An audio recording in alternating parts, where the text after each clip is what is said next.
Welcome to N2K, everything you need to know, tweet, share and watch online.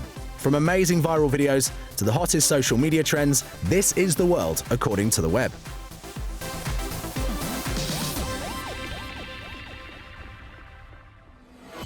Coming up, Facebook makes a push towards original video content, the technology helping us to get a good night's sleep, and how digging for gold has found a place on YouTube. But first, it's time to find out what the world has been watching this week. First up, a thought-provoking animation. Piano is sort of about a piano, but also about a loosely connected group of characters in a small town.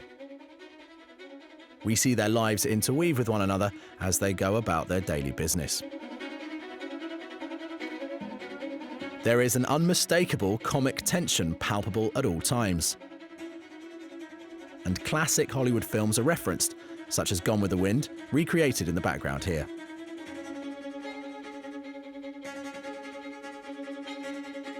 The film was first made in 2015 by acclaimed Estonian animator Kaspar Jankis. He has recently begun releasing his back catalogue on Vimeo with considerable success, and this film has had over 100,000 views alone. Next, it's a journey through a medieval cathedral with Norwich Cathedral flow motion. Flow motion is an immersive film technique popularized by its creator Rob Whitworth. The effect is achieved by bringing time-lapse sequences to life by moving the camera in the space while shooting. They are then merged smoothly with skilled post-production.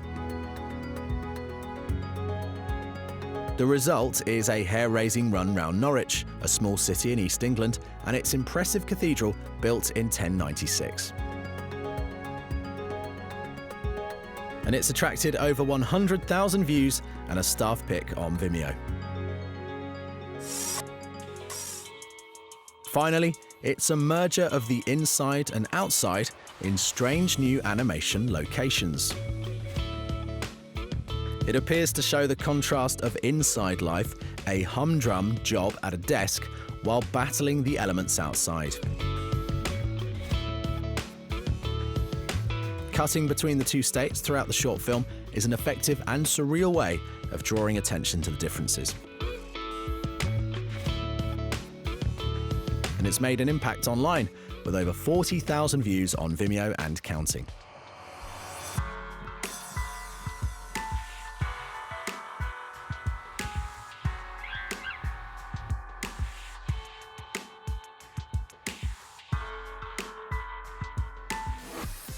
In Top Search, there were fatalities in Virginia after a far-right rally turned violent. The Unite the Right march recently protested the removal of a statue of the head of the Confederate Army, General Lee, in Charlottesville, Virginia. The Confederacy was the slave-owning side during the American Civil War of the 1860s. Many of the protesters openly identified as Nazis and white supremacists, and they were met by a crowd of peaceful counter-protesters. Things quickly turned violent as fights broke out between the opposing groups.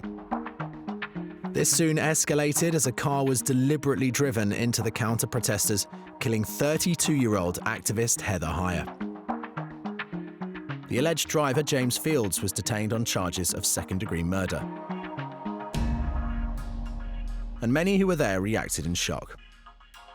All I saw were people flying away, and then I saw a car.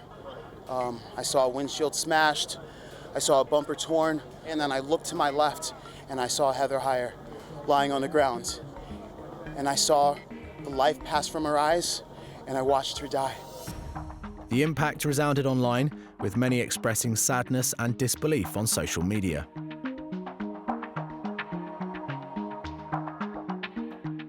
Former presidential candidate Hillary Clinton tweeted, "My heart is in Charlottesville today and with everybody made to feel unsafe in their country."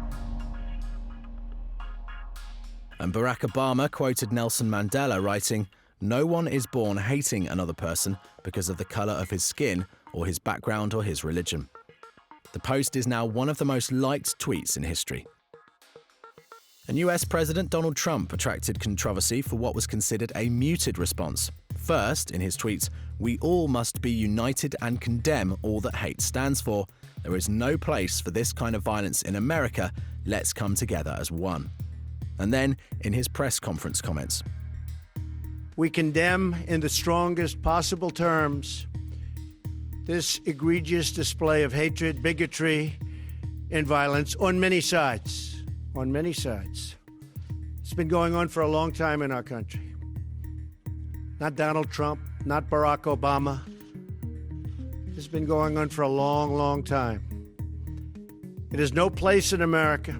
What is vital now is a swift restoration of law and order and the protection of innocent lives." Many pointed out that he had refused to explicitly condemn the far right and white nationalist groups who had openly protested.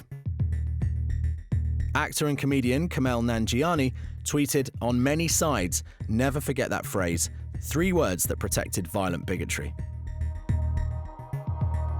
But on a state visit to Colombia, Vice President Mike Pence defended Trump, saying he clearly, unambiguously condemned the violence. Pence said the media had spent more time condemning the president than the perpetrators of violence. Meanwhile, vigils were held nationwide to remember Heather Heyer, as well as 2 police troopers who died when their helicopter monitoring events crashed and injured 35 people. And while the protests have ceased in Virginia, the impact of events continues to be discussed around the world. Next, Facebook unveils big plans to enter the television market. The social network has long allowed the uploading and sharing of users' own video content on the site. But now the company have revealed the first steps in their strategy to create original video content, and it's called Watch. Facebook CEO Mark Zuckerberg made the announcement via his own page on the site, saying the new Watch tab on Facebook will be a place where you can discover shows your friends are watching and follow your favorite shows and creators so you don't miss any episodes. The hope is that by hosting original programming, users will return to the newsfeed more frequently and the company will make a lot more in ad revenue.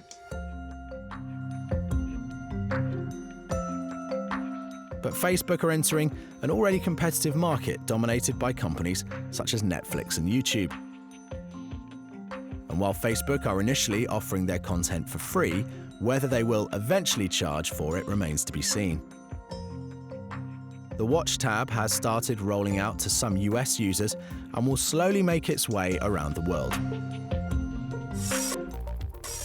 And finally, a bird's eye view of Apple's incredible new campus. Drone videographer Duncan Sinfield is dedicated to providing his YouTube viewers with incredible drone footage of buildings high up in the sky. And his channel, over the last 2 years, has been gaining more and more traction for filming one structure in particular. Tech giant Apple has spent years building a new headquarters in Cupertino, California, aptly named Apple Park. And Duncan has been filming the impressive $5 billion campus throughout its development. Duncan isn't the only drone operator that has been filming the new campus, though, and it hasn't gone unnoticed by Apple. During the company's worldwide developer conference, Senior Vice President of Software Engineering, Craig Federici, demoed the new iOS 11 system. And whilst showing it off, he found the time to jokingly mention the drone flights happening around Apple Park.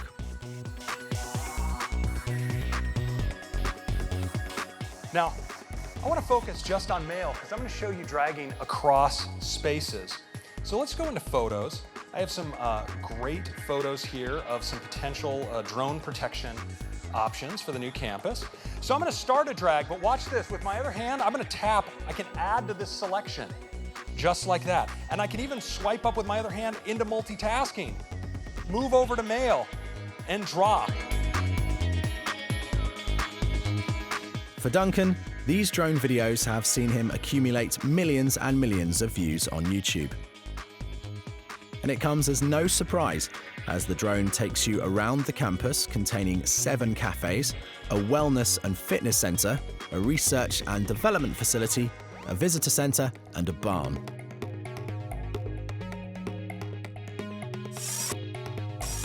Still to come, we check out the innovative technology helping us sleep better and how filming the hunt for gold has proved popular online.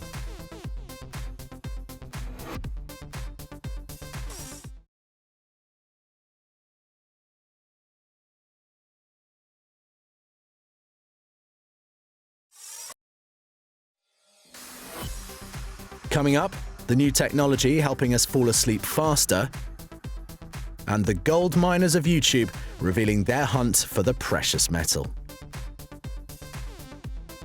Next, how technology is tackling one of the simplest yet most vital human needs, a good night's sleep. All the time, there are pieces of tech coming out claiming to have developed the perfect formula for or discovered the secret to improving your rest. From apps which track your breathing to items you can actually wear, here at N2K, we look at a few of them in more detail. And we start with sleep tracking alarm clock Pillow. This piece of tech monitors your movement and breathing during the night to detect the various stages of sleep, such as the REM, rapid eye movement phase, deep sleep, and being awake. This analyzes your patterns and determines the best time to wake you up.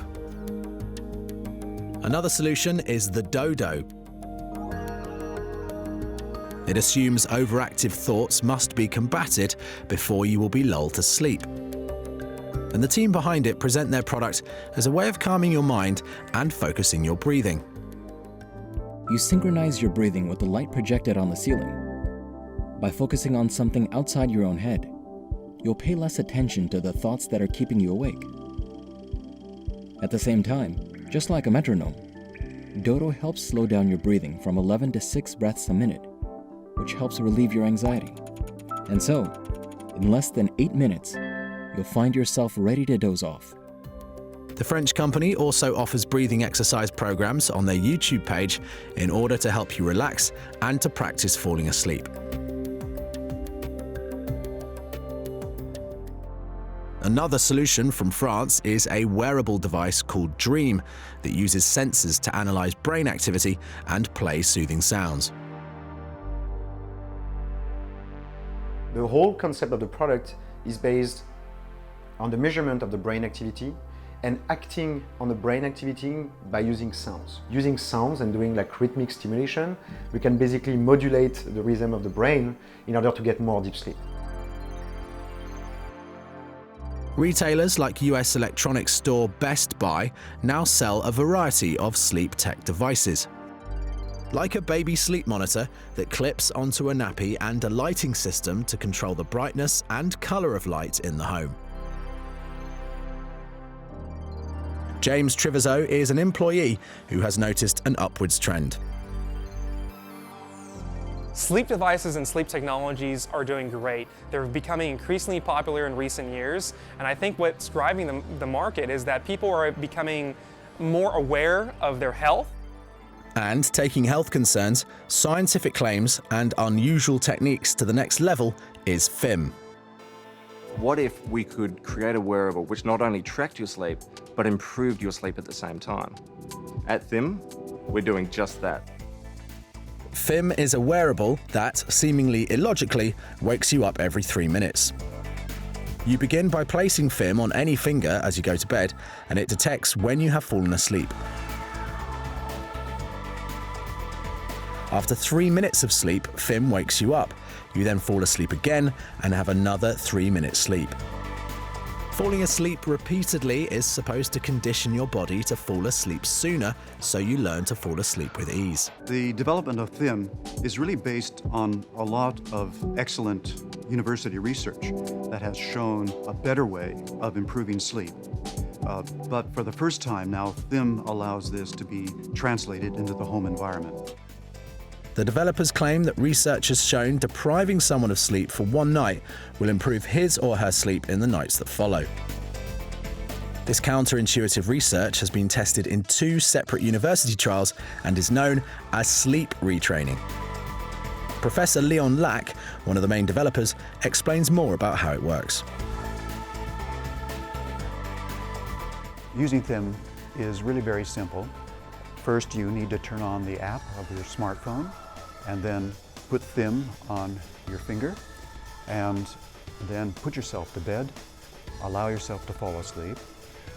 Every so often there will be a little vibration stimulus in THIM to which you just have to move your fingers briefly as a response to the vibration.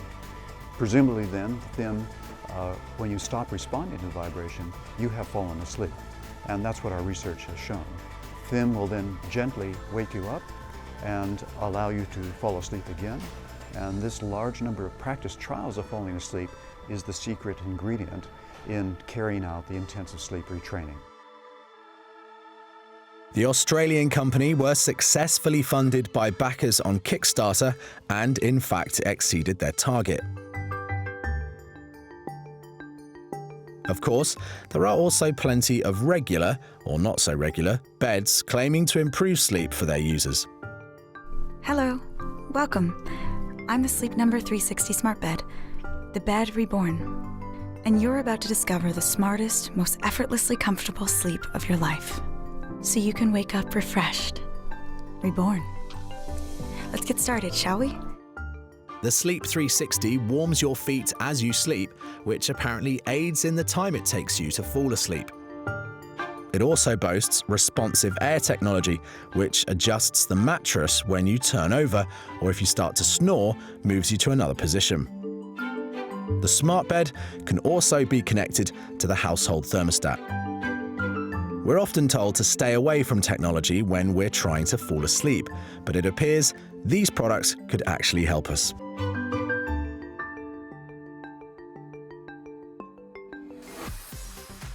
Finally, the hunt for gold online.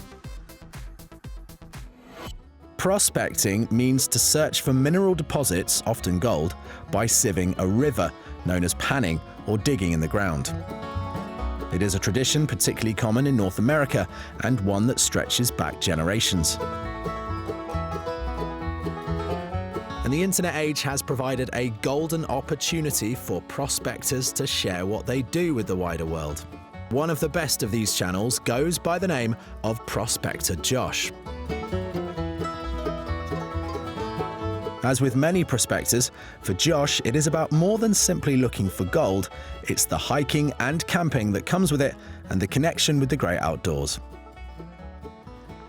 There's home for tonight. There's my first pan of the day. Can you believe it? The sun's gone. But we made it out here. Josh comes from a long line of prospectors. Both his father and grandfather did it too. And he reveals he has established his own passion for the craft. It's pretty easy. Gold's hard to hate, but it's not about the gold. Really, when I say it's an art, and then it's the adventure, that's what it is. It's being out there in Mother Nature. The deeper you're in there, the more amazing it is. And you know what? Mother Nature knows that, and she pays you accordingly on how hard you look and how hard you prospect for that gold. But Josh doesn't always take what he does seriously, as this video parodying MTV's celebrity home show Cribs demonstrates. Yo, yo! Welcome to MTV Cribs. This is my crib. This is my kitchen. And my closet. So how did he end up sharing all this with YouTube? People were getting the wrong idea of, I guess, gold, because all these gold shows of big machines extracting and tearing apart land, and You know, it's not like that. There's millions of us gold prospectors out there that love nature and, you know, love the land and love Mother Nature. And that's why I started these YouTube channels to show you, you know, gold prospecting at its best and what we actually do out there. Another channel challenging the idea of prospecting as a destructive practice is Miner or Bust, run by Darcy Cooper. Based in Canada, he emphasizes the need for patience in prospecting, describing his channel as no drama, just a real gold mining adventure. And what began on a small scale back in 2008 has spiraled into something much bigger. Videos now often last over 40 minutes and show the mining process in detail with impressive production value. And though his channel may still be at a relatively small 10,000 subscribers, he has an impressive 3 million channel views. This video from 2013 has accumulated nearly 1.3 million of them, proving there's certainly a market for seeing prospecting in action. Dan Hurd's channel is another which draws in views much higher than his subscriber count.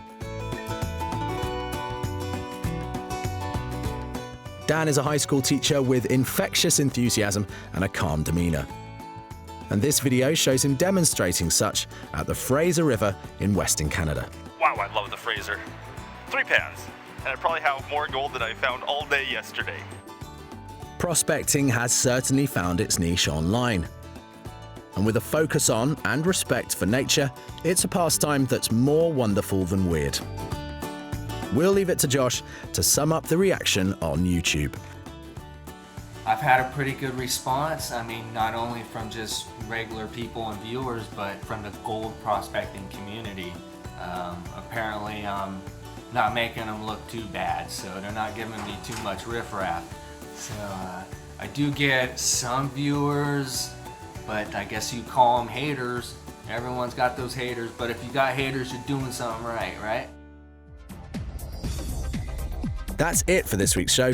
Join us again next time on N2K, where we'll have more stuff you need to know.